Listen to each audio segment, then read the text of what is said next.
Ladies and gentlemen, let's get ready to rumble!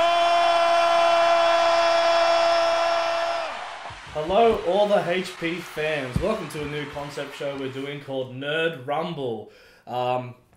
Each week, all the HP cast are going to bring in a fan or a friend or a fellow YouTuber to have a debate about certain pop culture topics, whether it be films, movies, anime, TV shows, cosplay. We're going to talk about it all. So it's going to be a bit of a informal debate, argument thing. You know, we're all friends here. So, we got this concept from Screen Junkies Movie Fights, a very great show from the people who made the Honest trailers. Check them out at screenjunkies.com. So let's get straight into it. Let's talk to our debaters. Everyone knows Harry the Talent. Harry, how you doing? I'm good. I'm good. Ready to win. Handsome Pat, handsome as always. How you doing? What? Feeling very handsome right now. Excellent, excellent. And we have a new guest, very technical guest, fixing with the mic. Okay. We're good. We have Vinh here, creator of BlatantLabs on YouTube. He interviews cosplayers and is kind enough to join us on our pilot episode here. He's been a friend of the LHP for the last 2 years. We met him at a convention. And you can check your stuff out at youtube.com/BlatantLabs. Vinh, how you doing? I'm great. Thanks for inviting me, guys. So, you excited about this debate? I'm very nervous. I'm going to wing it, and we're going to see how we go. All right. So I winged it too, don't worry, man. I think Harry's the only one here that brought notes. I brought notes for this.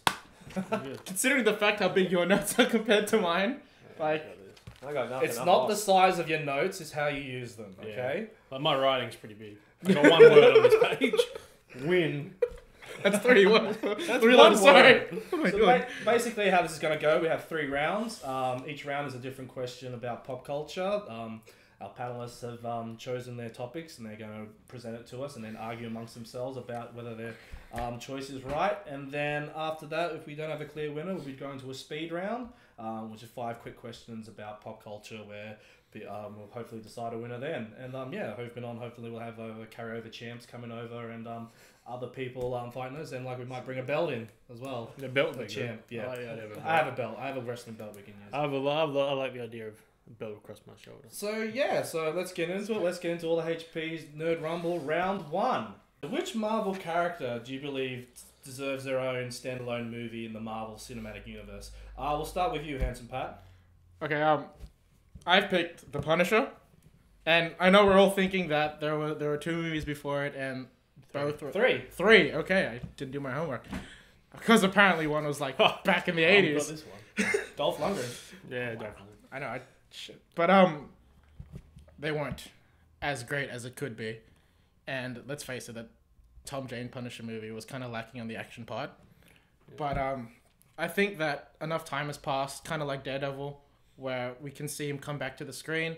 We have a lot of Marvel characters who are shiny. You have Captain America with his fucking awesomeness, kicking people's asses, and the Avengers, all teamwork and stuff. But we don't really have a great dark, gritty movie. Anti-hero, yeah. Anti-hero, yes. I think that The Punisher is a great way to bring audiences into that dark universe. We all know how successful the Dark Knight trilogy was because how dark and how grounded it was. And I just think that The Punisher would do great. All right, great purpose. Vinh, what was your choice? Well, my choice was Black Widow. Now, I know she's already been in multiple films from the Iron Man, Avengers, and then a couple of cameos from here and there. But I think she needs her own standalone film, simply because she's involved in this spy organization in Russia, and there's a whole scope beyond the superhero powers.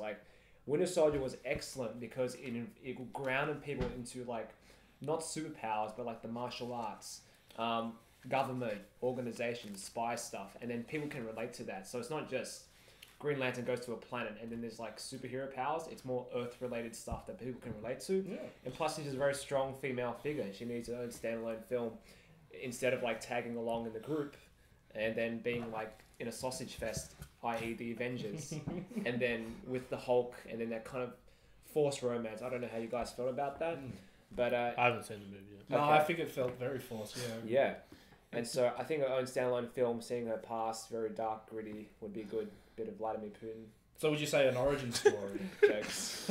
Would it be an origin story type stuff. We did see a bit of her origins in Ultron, yeah. in Ultron, but it just wasn't enough. Or it could be her doing another mission or something that's related The to Chronicles of Black Widow. Yeah. Oh. So an end goal. So like we saw Thanos in multiple films, so something like that relates to it. No worries. Good. Harry, talent? Okay. Oh, shit. There we go.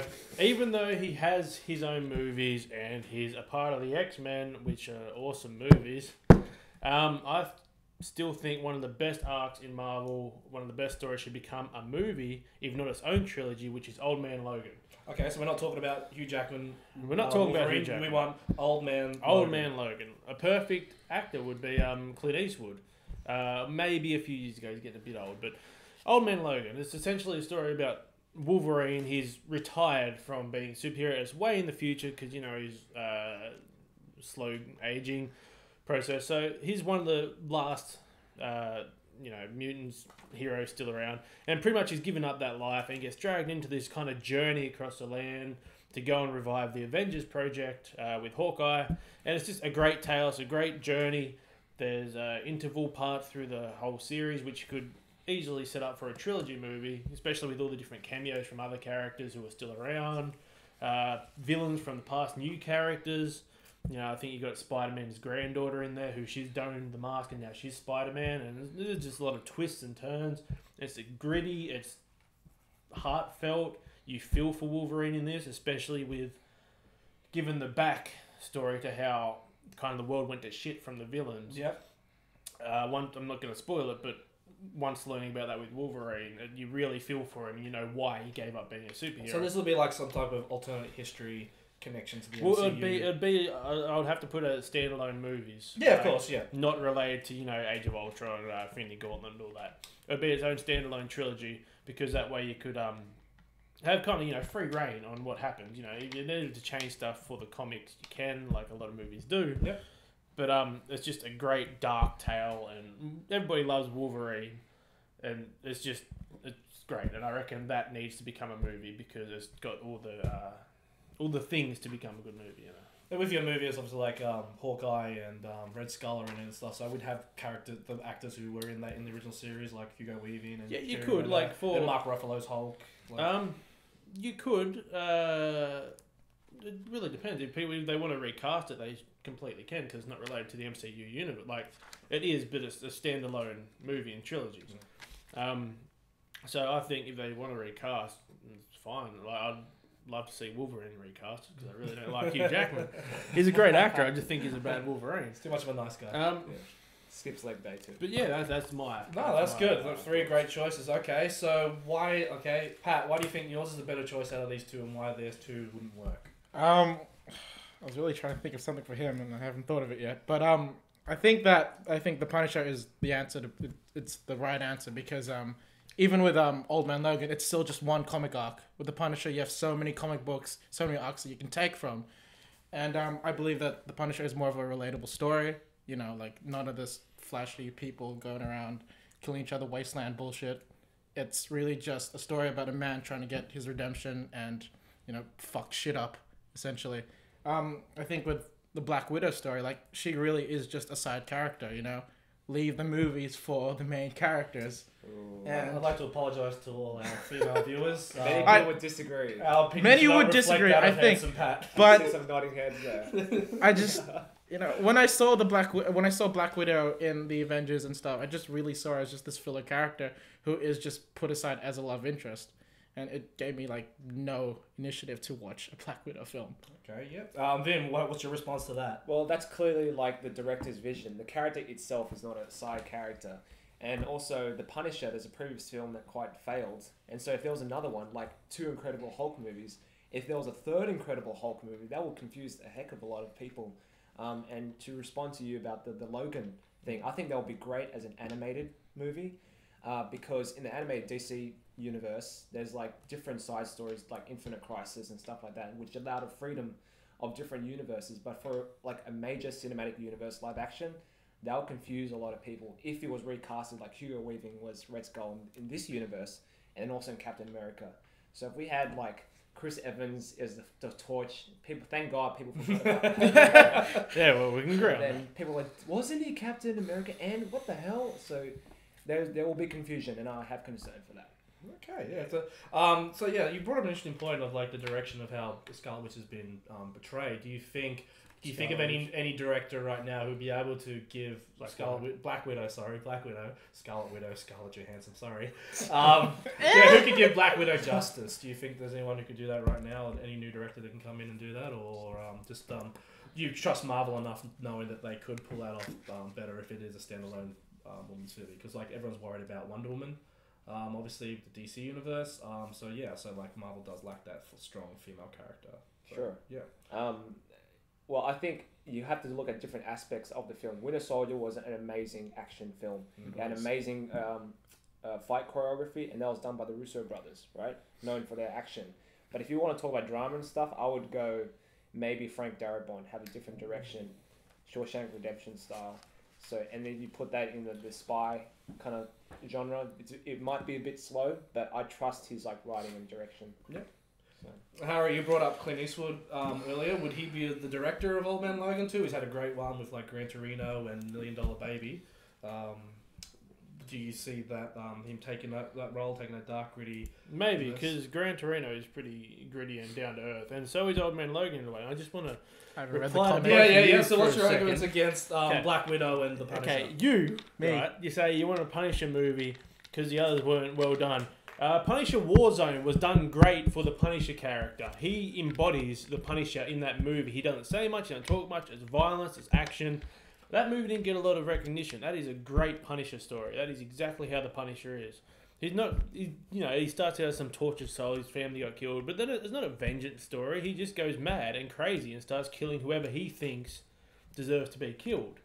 Did it follow any specific comic arc? Hey? That Warzone Punisher movie? No, I don't think it might have. I'm not sure. I can't remember. I think the Punisher's been done enough. It's had 3 movies, all of them been pretty lackluster, and I really don't think people care enough for the Punisher to see a movie. If anything, you said about Black Widow being a side character, Punisher's just the same these days. He's always that random character that shows up, makes a big deal and gets knocked out or imprisoned or some shit. He's a renegade. The damsel in distress. Even the heroes don't like him now. You with Black Widow, I get your point. There needs to be a standalone movie with the main female protagonist. I get that. But Black Widow, she's not interesting enough. Like, standalone side character, she's great, but I don't think she's interesting enough. And that's what I hope Suicide Squad does with Harley Quinn coming up. That's DC, but, with the DC movies coming up, they've got Harley Quinn, who is a huge character. People love Harley Quinn, and she's definitely probably going to be the lead main for the Suicide Squad. And that interests me, and it interests a lot of people, but I don't think Black Widow has that same draw appeal. Like, I personally don't think she's a cool character. Out of everybody in Marvel Universe, I think she's okay.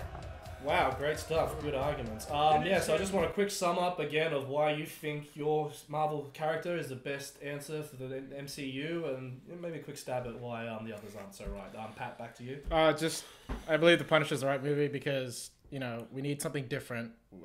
The MCU has so many great heroes, and we just want a different direction, a different story, and really like a more mature, stab at things. And, Old Man Logan is great comic. I haven't read it, but I heard great things about it. And Black Widow, she's I guess a great supporting character. Right. But I just believe that the Punisher is the best way to go. Ben? Well, that's not to say that Black Widow is the only hero in that film. There will be other supporting characters as well. Great to have Falcon in that film, but I don't think we need another like Wolverine film. Even though old Logan is like a separate universe, people will still relate to him as like Wolverine with the claws or whatever. Because there's like so many failings, like Wolverine Origins. Let's forget about that. He's been in like 4, 5, almost all the X-Men films. Punisher, it's funny. I think that they have the same rank, Punisher and Black Widow, just because they don't have superpowers, and then they work into their own thing.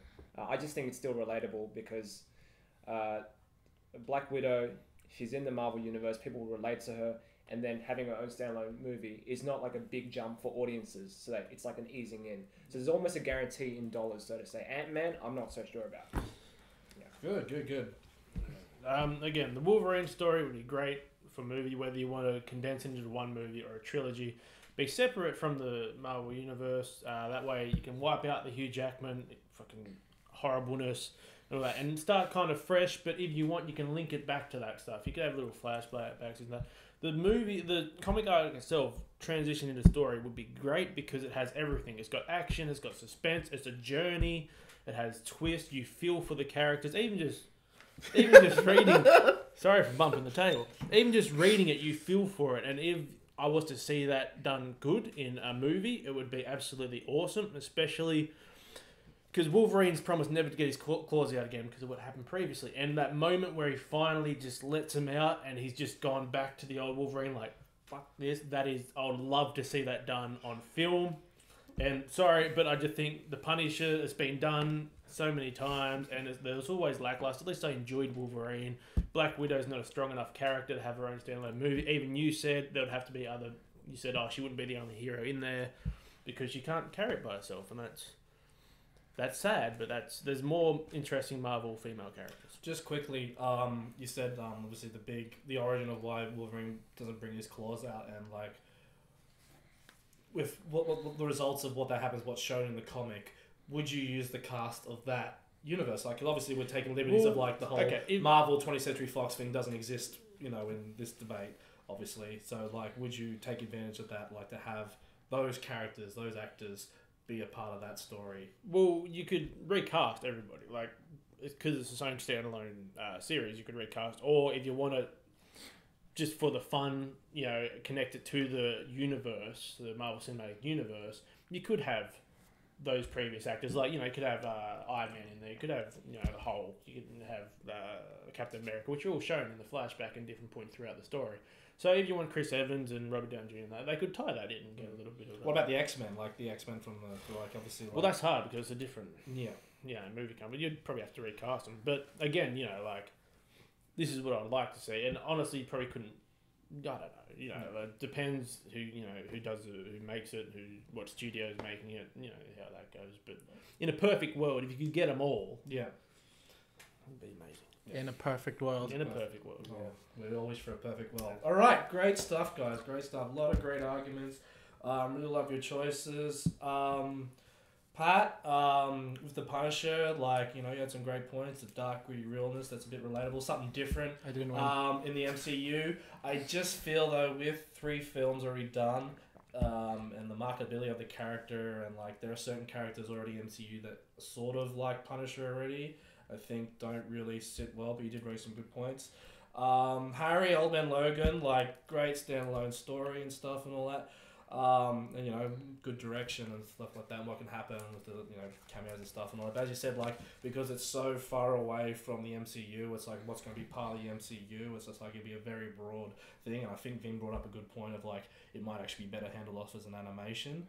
And I think because of that punch, and also some very good points to just about the marketability, people's familiarity and stuff and all that, and you had great arguments of it's a supporting character and stuff and all that, but people want more from her. People want an expanded version of her world, and could she just obviously these phases are getting a lot of cluttered with a lot of people, Ant-Man, Doctor Strange and stuff and all that, but I think there is a market in a film there for Black Widow movie, and you don't even know the character's name, man. Come on. Vinh brought it back, so the point goes to Vinh for round 1.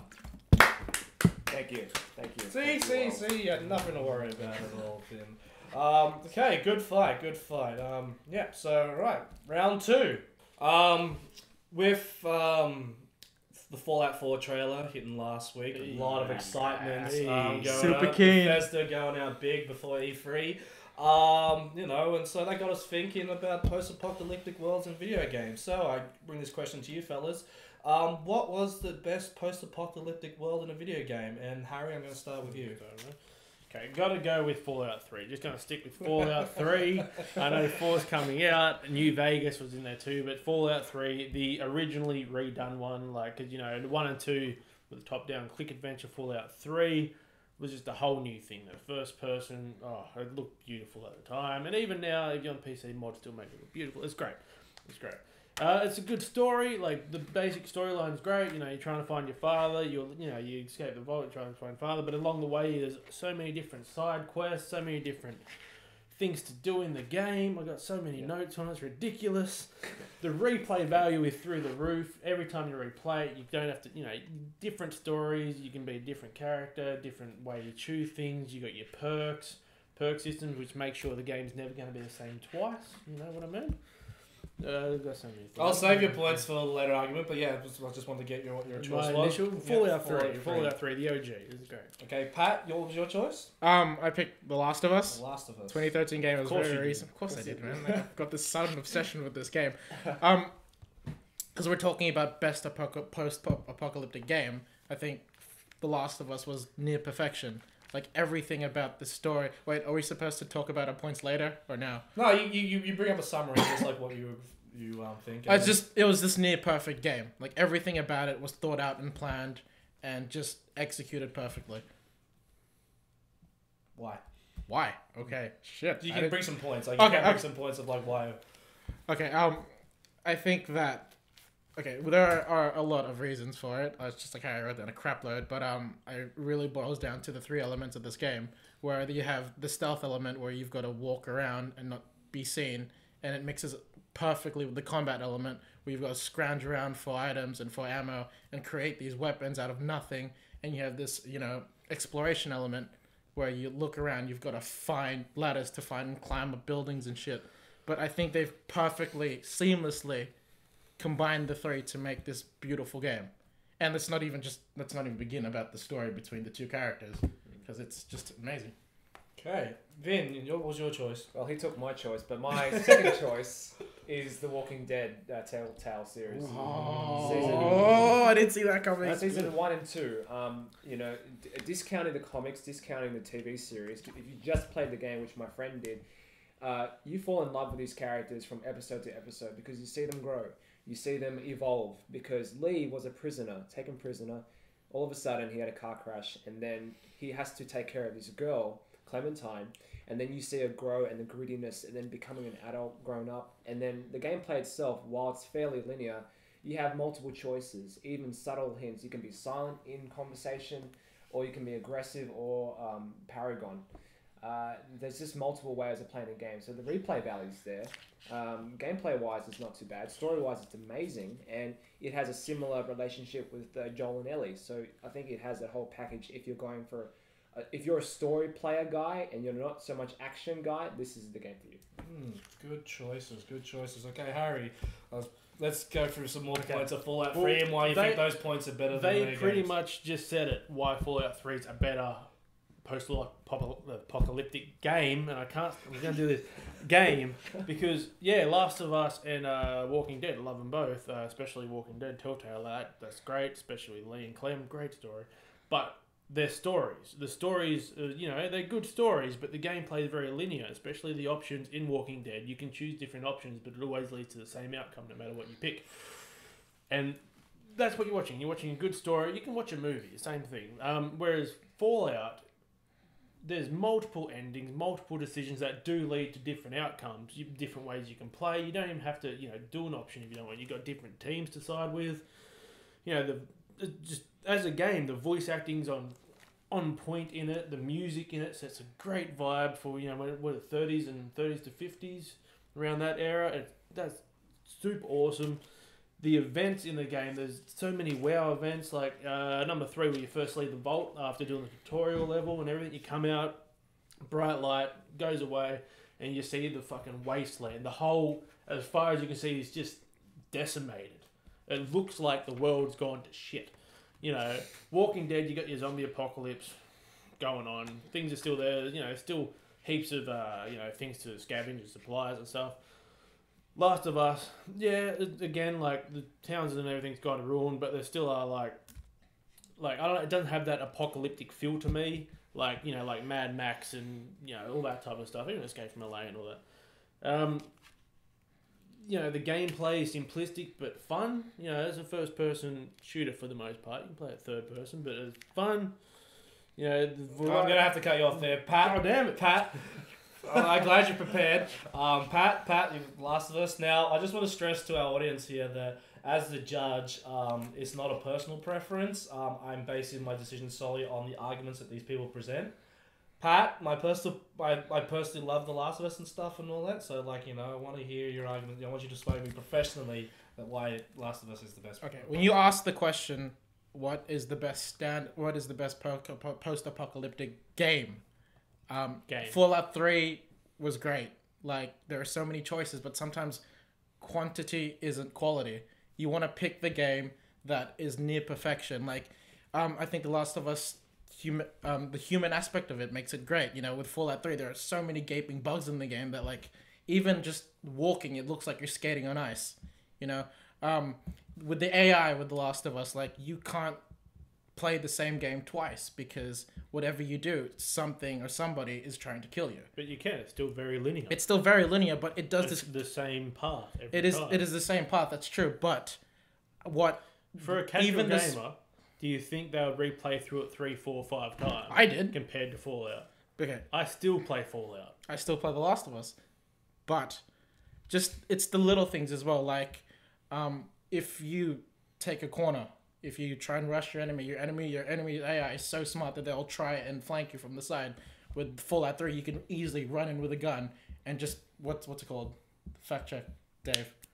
The thing where you stop time, VATS, yeah, and you could just clean sweep the game. Yeah, The Last of that's Us. if you're playing on the lowest difficulty, sure. Okay, sure, but it's just the combination of story, the combination of fighting elements and stealth and scrounging.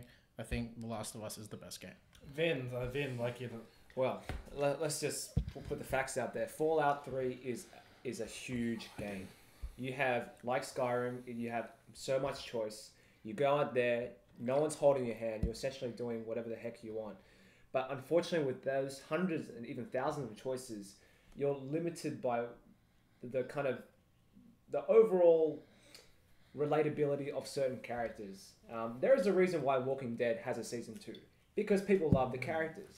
And with Walking Dead, post-apocalyptic, okay, it's not a nuclear bomb, it's not like crazy wasteland, but that term defines when government's down, there's no like real security, and the Walking Dead game is amazing story-wise because it's a testament of how different tribes interact and how people interact with each other. There are racists, there are bigots, there are guys who would cannibalize people, and then that dynamic is just so much more interesting. And whilst we're addressing gameplay, yes, Walking Dead is extremely limited. I would have chosen The Last of Us because it's the best of both worlds. Good for you, Pat. Just gave away your point pretty much. Good for you. So, that's just I was gonna say that anyway. But if you're a casual gamer, absolutely, you can play it on your iPhone. Fallout 3, I don't think you can play on your iPhone. No. Or 1 and 2, I Last think, of Us. maybe. But Walking Dead, you can play it on any smartphone, mobile device. It's available to everyone, and it's about the relatability of characters. I'll say that. Okay, all good stuff. I think we can all agree that we all love each other's games. This is very hard for everyone to argue, over the other games because we're all fans of these great games. In fact, I'm pretty sure that all three of these games have won Game of the Year for their respectable years. So I'm just going to give it one last point to each, just as I say, just give me the ballpoint points of why your game is the best. Specifically over the other ones and their weaknesses. So yeah. Well, yeah, Harry, what's those points about Fallout 3? Okay, well, God, I forget what I was going to say. As you said, the gameplay, it's a great story. They're both saying it's a great story. Fallout 3, you are the lone wanderer. You are in the game. And on top of that, there's billions of different nerdy Easter eggs in there. With the gameplay, the characters feel real. You feel like there's what's the word? There's risk taking your companions with you. In Walking Dead, they're pre-scripted to die. In Last of Us, Ellie's not going to die. If somebody dies, just game over, start level again. In Fallout, you could be wandering for hours with your companions, your dog, dog mate. If they're dead, they're gone unless you reload a game that was like 3 hours ago. There's risk involved in it. The range of characters, range of places, events, it feels the whole game, you feel like you are the wanderer. You're in that game. There's so much to do, even to this day. With if you've got it on PC with modern communities, there's still new stories coming out, new chapters, new characters. It's an endless game. You can play it forever if you want to. The story, like I said, the story's got different outcomes, different endings. Never the same playthrough. You can't not say it's a great post-apocalyptic game because it embodies what the post-apocalyptic genre is, in my opinion. Very reminiscent of Mad Max that started the whole shit. Keen for the game. Yes, we're all looking forward to Mad Max. Pat, any thoughts on Last of Us? Last of Us, I think it's the most relatable story. It shows what humanity will do to survive. In terms of companionship, how you said that you can have this companion that can just die on you, but they're also pre-scripted events, as in they can only say the same thing over and over again. You don't have that communication, you don't have that companionship, you don't have that bond with the character. Can I bring up a note that they do say different things? Yeah, you can say different. They do say different things, but they're stuck on a loop. You ask him the same thing, he'll have the same answer. But with The Last of Us, you're not given the choice to say anything because they talk, they banter by themselves. You watch these characters develop and grow, and ultimately care for one another. And I think just revamping my point, but humanity. When you play through again, do they say the same thing? If you play it again, they say different things. Every time. Not every time, Well, but it's 50 times. Sort of like Grand Theft Auto 5, like how if you play a mission and it restarts and you'll sort of get a bit different dialogue.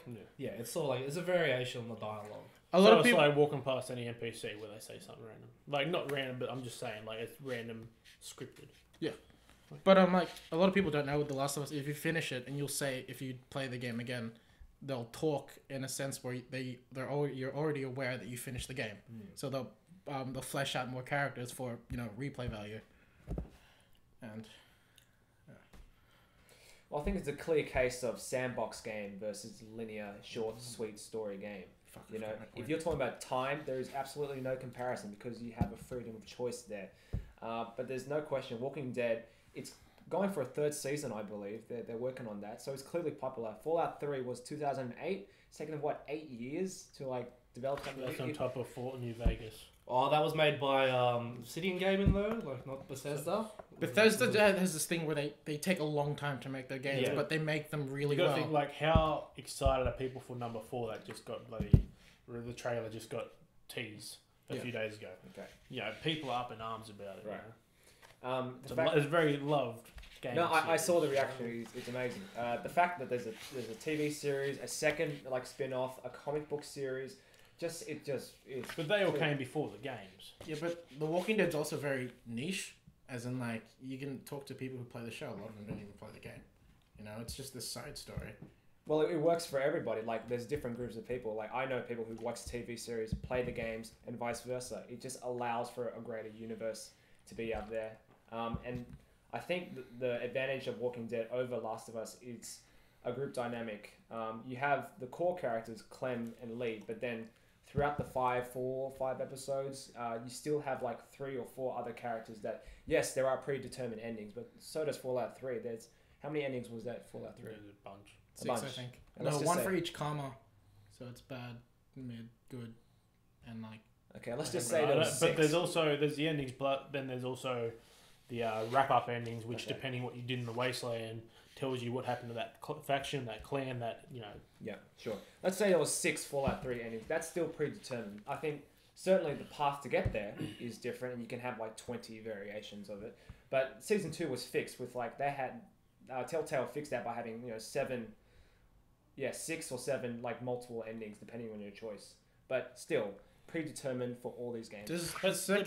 That's what I get. I get they're great stories. They're great stories. Fallout also has a good story, but as a game, it is a much larger Wasteland game. But coming when to yours the are point, very linear, you're reading a book or watching a movie. That's how it is. Yeah, but when it comes to a video game, The Last of Us is a great game. You're thinking of the story aspect where it's a great story, but play the game and you'll see that just the whole combat stealth-esque mode of it is just amazing. That's why there's different genres of games. You don't have to have a bazooka in your gun and walking around to define it as a game, right? Notice no one said Resident Evil. Those Japanese RPGs and novels. It's thousands of text and pictures. That's also a game. But technically, come on now. Yeah, you're talking tech, but it's still a game. Depression So Quest. there's different definitions of game, but there's genres of games. So it's clearly sandbox versus linear. 8 hours, you can finish Last of Us, and you're pretty satisfied. Yes? Yes. Great. It's great replay I value. finished Walking Dead, 2 seasons, 10 hours. I'm freaking happy, and I'll play it again. And you, like 100 hours, you still want to play it. Yeah. You need to. It's the longevity of it. You need to move on. No, the longevity of it. That's why Fallout 4's coming out, man. Alright. Yeah, and I'm going to play that too. But the longevity of Fallout 2, it never gets old and boring. You go back, play it, like I said, because there's so many different It styles. hasn't to aged play very it. well. It has. If you I got think PC. The Last of Us has. It we're only talking- just came out. It did, and they Well, had a I think- remaster of I it. think it aged well. It just came out But look- on the newest console, though. But I bet you, look back 10 years from now, The Last of Us will still look great. As opposed to Fallout 3. Big claim. If it's on PC, Claim it's still that. going to look I great. would agree. There's constant mods coming out. Yeah, but we're talking about the best standalone game. If, like, It's the are we extension adding of the, No, we're talking about best Modding. post-apocalyptic. Yeah, game, is what we're not talking standalone. I mean, standalone post-apocalyptic You game. didn't say Yeah, standalone. standalone. No, it's best possibly game. We're not going for the game franchise. It's Yeah. one specific game. Yeah, well, it is. Are we that adding game. the whole modding community to it? Well, it's a PC game. There's modding community is a big part of PC. I think the modding thing and like the remastering of that and the availability of thing on all different things, how it's on available on the thing. I think that Their own all. points. I think they're all points in their own different way.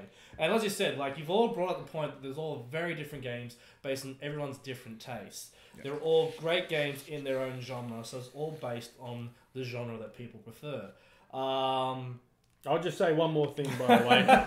Fallout 3, Liam Neeson is your fucking father. Just gonna say that. Anyone add that? Anyone want to? Click a He's blow like there Liam for like Neeson? an hour of the game. Well, Liam did Neeson. Liam Neeson win a BAFTA for best voice acting?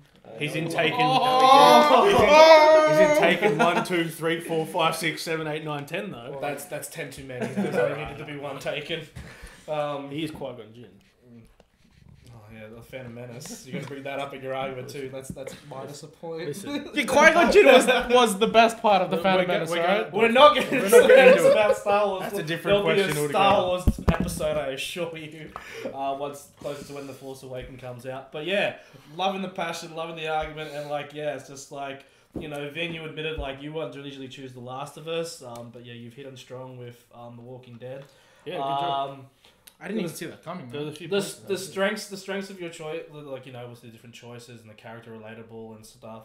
I think you were a bit dependent though on the licensing of Walking because you mentioned the show and Yeah, the comics and true. stuff and all that. So it's a great source material, and it's a game, but obviously like despite it being on so many different Android tablets, consoles, PC, available to everyone, it's not available to the people. Like the people who love the show aren't really playing the game and all that. I think that was a good point Pat brought up. Pat, as I said, like you brought in really good comments about how the gameplay works, how it's a great combination of all the gameplay working together in this world and the passionate story.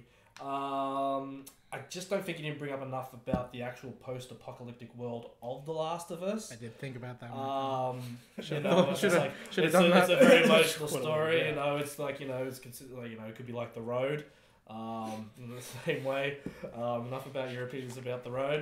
It's a great movie. But yeah, clearly like someone was more well prepared and every point and stuff. You have good and writing. all that, we all love Fallout 3, we all love The Last of Us, and we all love Yeah. Game Australians. But yeah, clearly like I think he hit more points on each different thing: the world, the characters, the gameplay, the There's age, so much lore. I'm how just it's gonna say so yeah. much So lore. so Harry gets the point. Ah. And now after I'm just going to say my favourite characters out of all of them are actually Clem and Lee. They're Great. great characters. Great. That was very hard for me, Pat. To Cheers. like, I know. see The Last of Us, Yeah, as soon as he brought up Fallout 3, I'm like, oh god, he's gonna argue the sandbox thing. I'm just like, Oh. What I love is like before I give the questions a week to my co-workers here, so they have enough time to get their points over. It's fine, and they have to submit their choices. Whoever gets first choice wins. Obviously, Pat won The Last of Us. You can, but yeah, we're all very well prepared, And yeah, when Vinh mentioned The Walking Dead, even I didn't realize that. I'm like, oh my god, that's brilliant. And like, yeah, so really That's a excited thing. about this fight. Yeah. I reckon this fight really paid off. So yeah, good for that. All right, let's move on to round 3.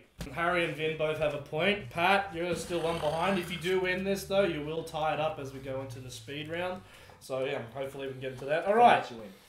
Oh god, Now this is the worst. I'm not prepared at You all. got this, Pat. You got this.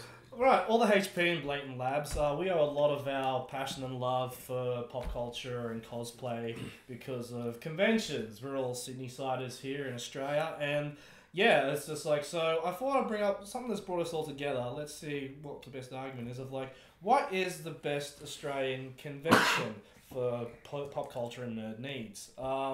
So, Vin, I want to start off with you because we met at a convention. Absolutely. And like, yeah. And I think we met at Supernova, so that's my choice without a question. It is available to families. It's very family friendly. Kids travel for free. It's at Homebush location wise, which most people attending the cons are from Western Sydney. The larger population is from Western Sydney, so the convenience factor there is West Side! West Side, Bankstown. You know, Big up, mate. if it was at Manly, we'd have an issue. But the fact that it's at Olympic Park, it's convenient.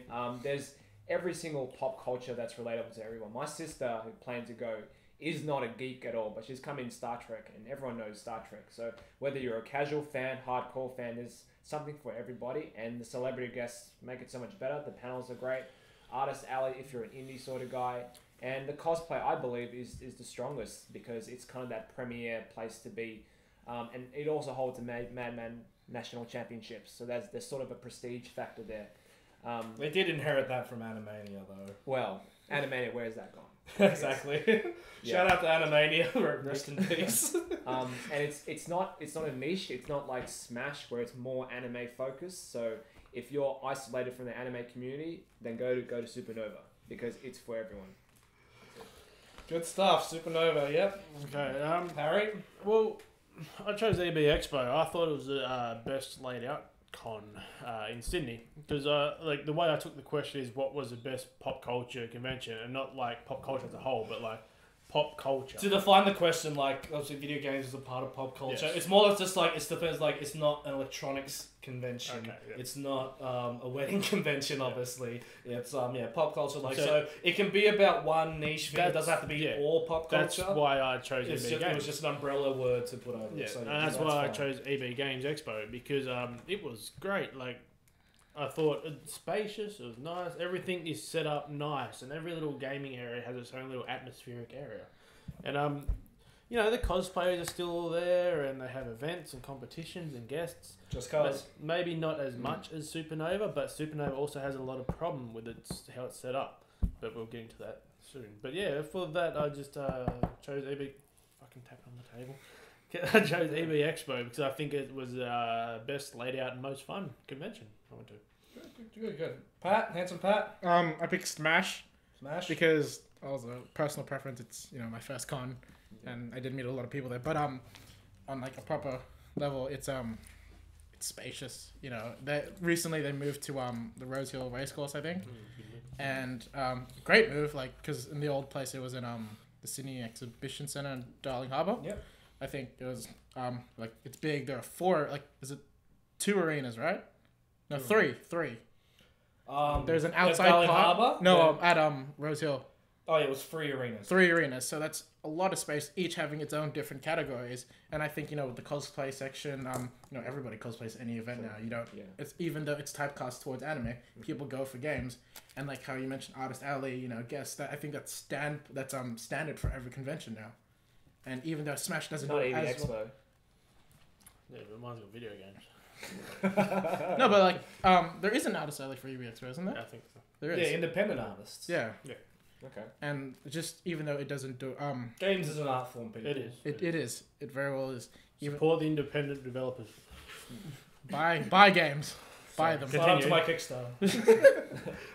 But I can't remember what I was gonna say anymore. Like even though the guests aren't as big for as Supernova, I think they're still there. There's still the variety and it's standard. So Smash, rock on. Smash, good. Right, yep. So, yeah, probably the 3 biggest ones. Besides PAX. None of us have been to None PAX. of you have been to so PAX. If we I was can't- arguing, I'd find be it hard arguing to to PAX. believe. And I would Yeah. argue that strongly. But yeah, so Supernova, you've gone for the big one, the big national one, Vin. Yeah. Why is that one more better than the two niche choices of anime and video games? Well, it's simple. Like, there's a contrast here: niche versus general availability. There is an artist alley, absolutely, for EB Expo, but it's very geared towards video games because it's about video games. Now, I've walked through the crowds of EB Expo, and it's not. A lot of it are tweens. 13-year-old boys want to play Shadows of Mordor, right? And the lining up takes hours. You know, I was lining up for Shadows of Mordor. It took me an hour, and then I got off because I didn't have the pass. And the cost to buy the tickets for the pass is like, Express especially, is like, what, $80 plus, $100+. Whereas lining up for... The most you would line up is for a panel, but then you would have to be prepared, maybe 20, 30 minutes.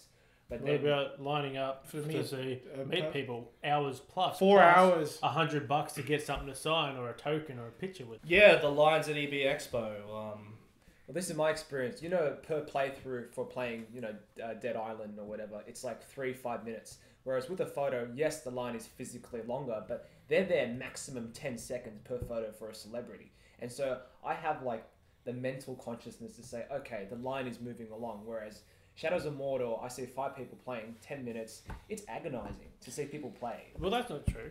Me and you played Mortal Kombat that last year. We didn't have to wait for very long. We didn't have to wait very long. I think it depends what time you get there or Sure. go So in. it also depends on the availability of the game. Availability. I find the crowds move from game to game. So if you just go different games that they're going, you should be alright. We had, 4 or 5 rounds or something in Mortal Kombat. We played for a decent 15 minutes. It's also due to it your depends. taste, because like although like, you know, you said that different crowds move everywhere, but games like Call of Duty, Battlefield, they're packed all day. Like they do not let up. People That's are true. on it like constantly. Depends on the popularity of the game, and yes, there are like lunchtime, and then it's just very many variables. Same can be said about the celebrities. Popular celebrities have a longer Yeah. line. Other celebrities, you can literally have time to go talk to them and stuff and enjoy the game, or the celebrity, Right. or the anime voiceovers Yes. celebrities at Smash. But yeah, one thing I do want to talk about for each con specifically, I'll let you keep arguing your points though, is cosplay. How do you think cosplay impacts on all your 3 conventions, and why is that convention better than the other ones in the concern of cosplay? Just Who's turn going it. first? Not, why am I going first? I'm the judge. Who's going first? Oh yeah. So Vin just posed, so yeah, I'll throw it to you. Okay. Well, EB Expo, you know, you still have your cosplayers and everything, but they also have events like League of Legends is a big thing at EB Expo. And last year they had the big tournament thing set up, and you know, you could watch the people playing tournaments, and they had a crap load of League of Legends cosplayers, and they were getting promo shoots for the actual who does League of Legends? Riot. They're doing, you know, first shoots for Riot. Even Riot puts up videos of the events, you know, including those cosplayers on their actual site. So it's not just some YouTube video. It's like a legit, this is our video, check out these cosplayers, which I think is a lot of good media for them. Especially in this day and age where everybody's trying to become, you know, like a lot of cosplayers trying to get out there and, you know, like get paid gigs and stuff like that. Maybe not trying to get paid gigs, but they'd love to do it for a living, which is great. It's great that kind of the pop culture have expanded that much where people can do that stuff for a living. But yeah, they, you know, there's good media on them. And yeah, it's better than just getting a random picture by some dude at Supernova. As far as that goes. That lasts a lifetime though, man. Playing a game lasts 10 minutes. So are we talking What about else? the best Playing a cosplay game. overall, or the cosplay culture? I'll Or take my Cosplay culture, I'd say. I mean, like, you know, as I said, like you cosplay. mentioned, League of Legends cosplayers, like that's a very specific Sure. game. Like they're considered a very hardcore bunch. Oh, of not cosplayers. just They them go- though. Like there's still like we saw Last of Us cosplayers. Check out the video. We saw a bunch of really cool gaming cosplayers. Actually, check out all of our videos. Well, I mean, about the League of Legends cosplay, if you're a fan of League of Legends, absolutely, that's a place for you, but it's a very exclusive club, and if you're in a different cosplay, it's probably not the place for you. And the EB Games Expo Cosplay Comp, it's very small compared to, say, the Madman National Championships, or the Supernova comps that's held over 2 days, and I think there's more entrants by number. You got to quote me on that, though. And then Smash... Fact check. Fact check, please. And almost they release those numbers. this is pretty biased, but like all my Facebook feeds has been always about Supernova. Maybe not so much about Smash or EB Expo. So social media, yeah, good point. Pat, the cosplay level in Smash, how would you? Okay, first, Smash is the World Cosplay Summit. So, you know, there's Madman, which is amateur. It's not amateur stuff, but Yeah, the World Cosplay Summit is the place to be if you're a budding cosplayer. Like, if you want to become famous, Smash has, you know, the big open areas. EB Expo is way too dark if you want to take photos in there. Supernova is always way too cloudy and cold. I think that's every... For Supernova, the cosplay aspect, there's so many cosplayers that complain about being so compact and tight, and their cosplay outfits get ripped and ruined and broke. I know mine has. I did one of Jet from Cowboy Bebop a few years back, and my boots got torn to shreds because everybody's stepping on your feet. Well, how do your conventions rate when it comes to weapons and props? I have no idea. I haven't looked up on it. I can answer your question if you like. Yeah. Supernova's most strict. Can't be bigger than a meter. It can only be made of certain materials.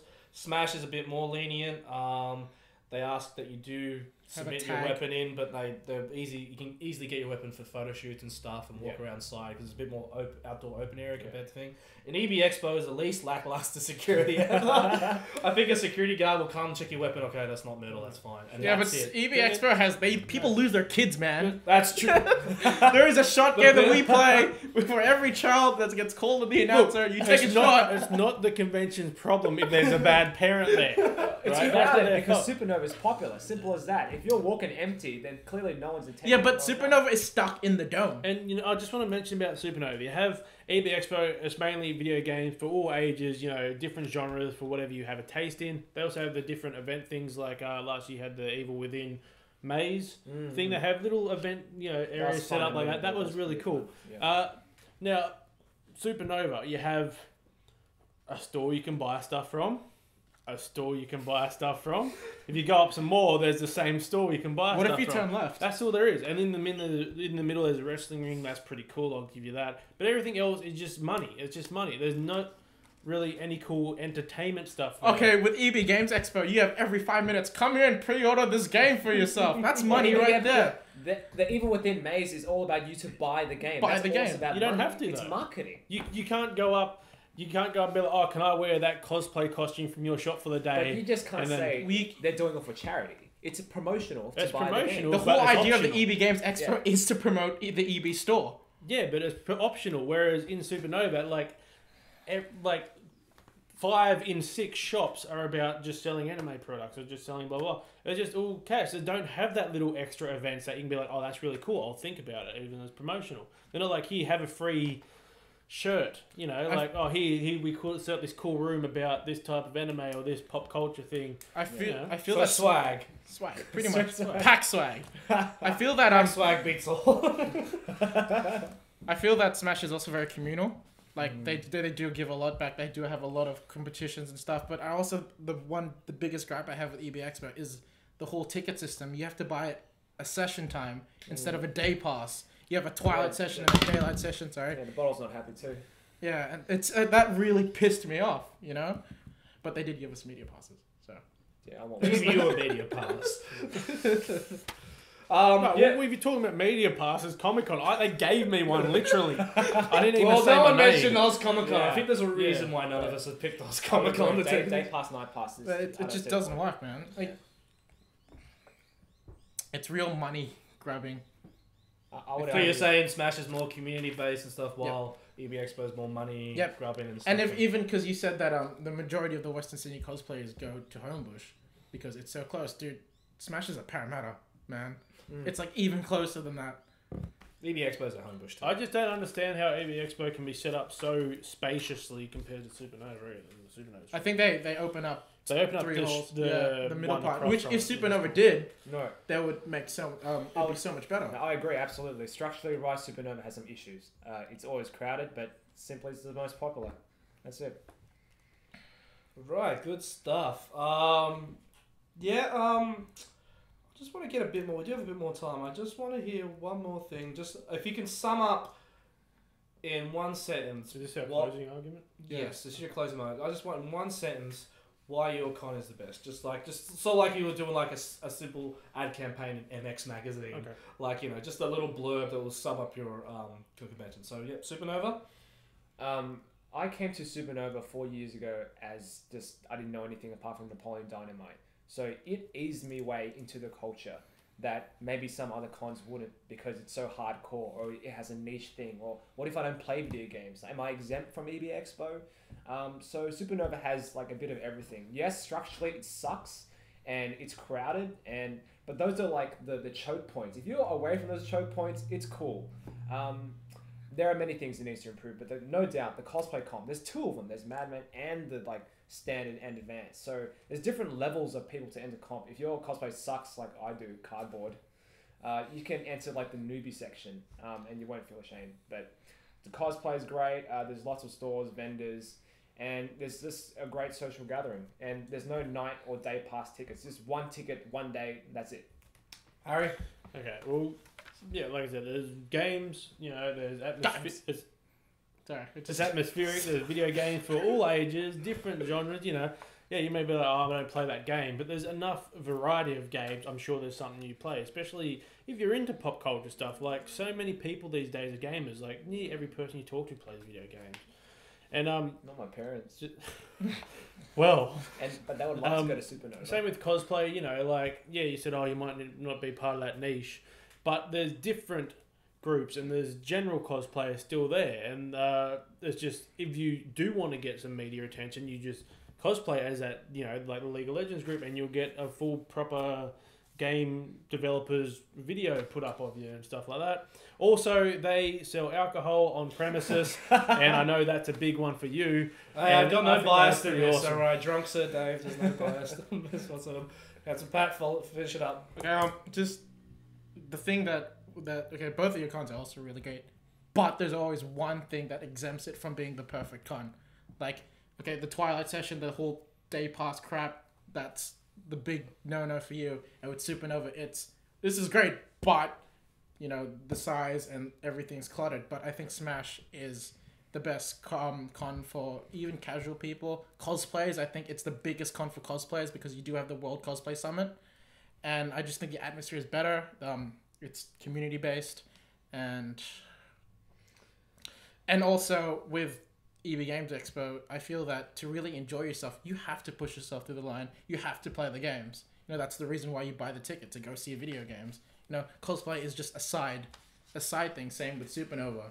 I think cosplay is really big, but not as big as Smash. Right, mic drop. All right, great stuff.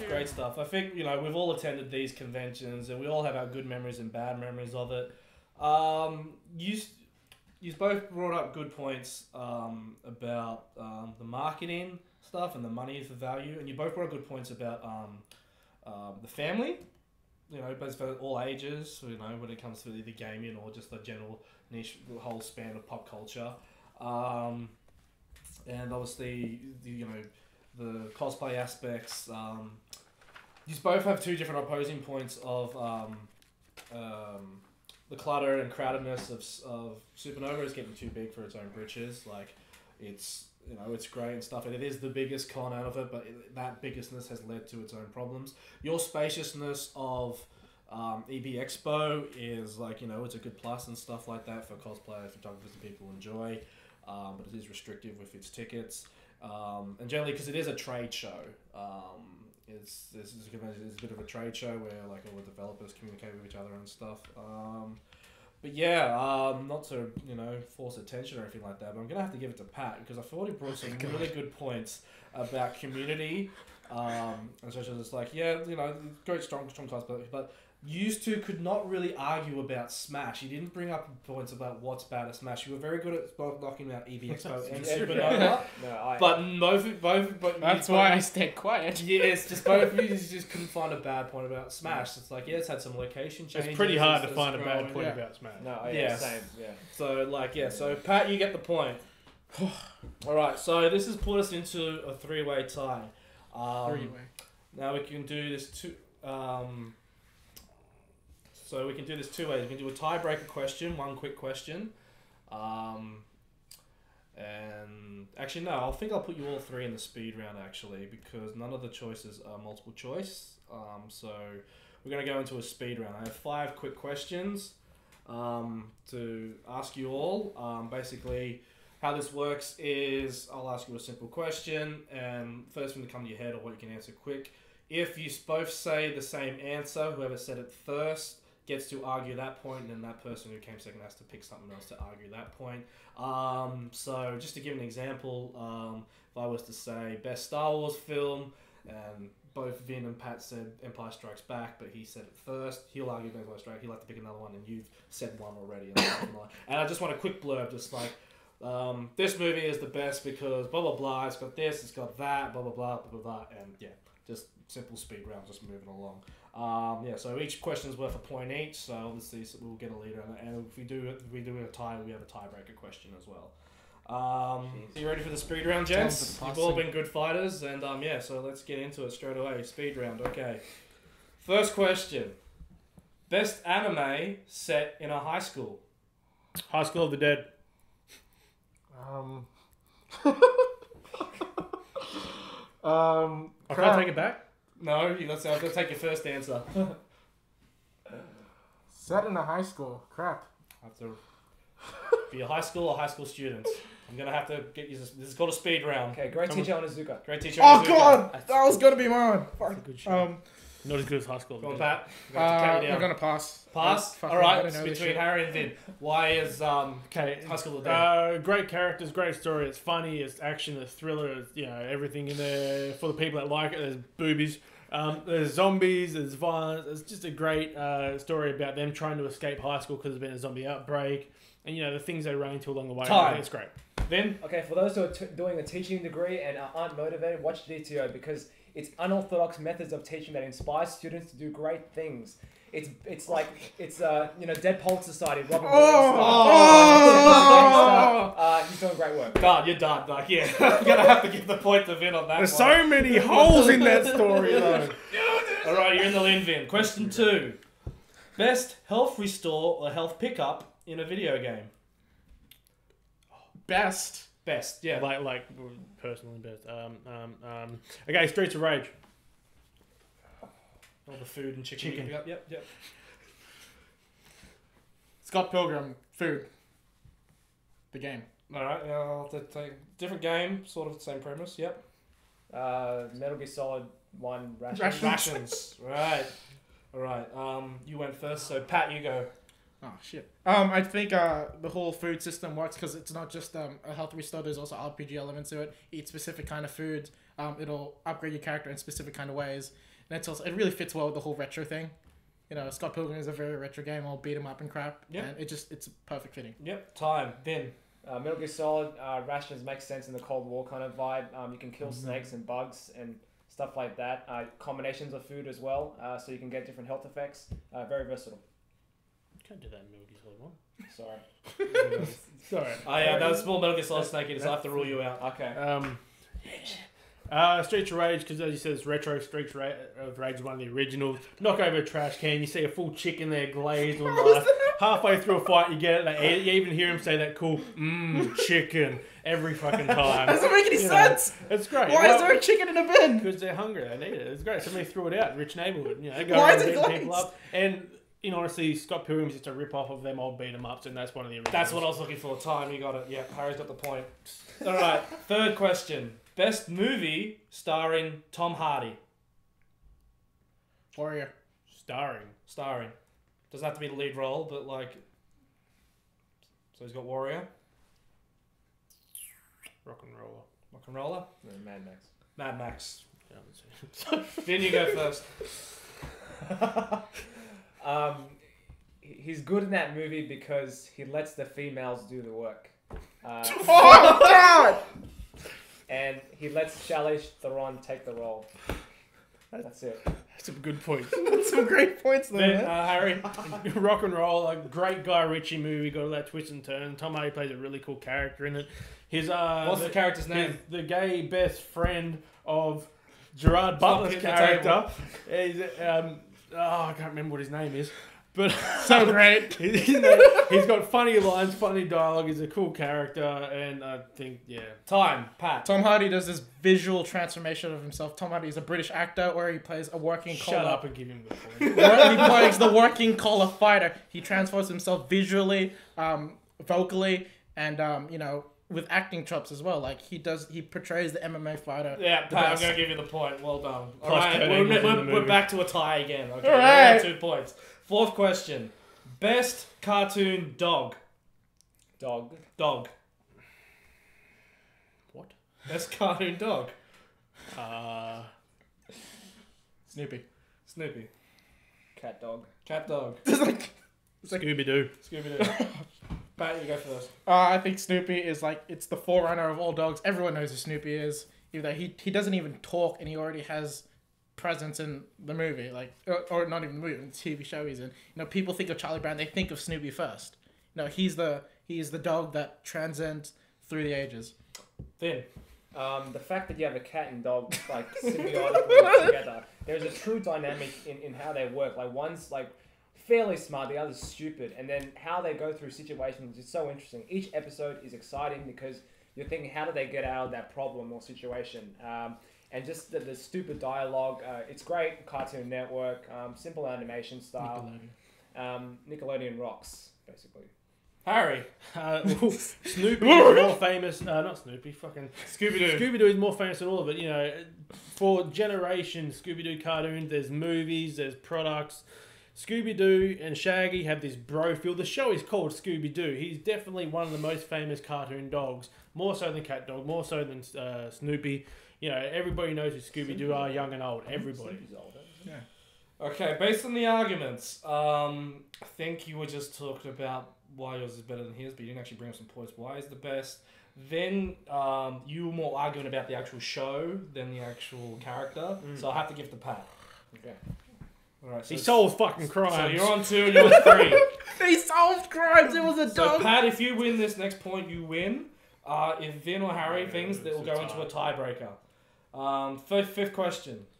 Worst zombie video game. Worst. The Walking Dead, Dead Instincts, or whatever it's called. I know what you're talking about. It's not its name, but I know what you're talking about. Yep, Survivor thing. Yeah. Oh, yeah. Survivor Instincts or something. Yep. Worst zombie video game. Or worst game involving zombies. Involving zombies. You said The Last of Us. I like The Last of Us. I'm trying to think of the name. I got it. Not the DayZ mod, the actual game. DayZ. Yeah. That game was shit. Yeah, it was. God, I can't think of anything. Let him win. I'll count you down soon, Vinh. Oh, you've already got a choice? Yeah. Okay. Yeah, you can count me down. Oh. 5, 4, Fucking Plants vs. Zombies. 3. Plants vs. Zombies. Okay. Pat. It's just this complete money rip-off of The Walking Dead. You have a great game, like the Telltale games, Walking Dead. All this is, there's no story to it. It takes place with Daryl and Merle, and it's just them going through a town full of zombies who are horrible AI, horrible gameplay. There's obviously been no thought into this game, and it's just everything about it's bad. The horrible weapons, you can't shoot properly. He only can use a crossbow. Time. Harry.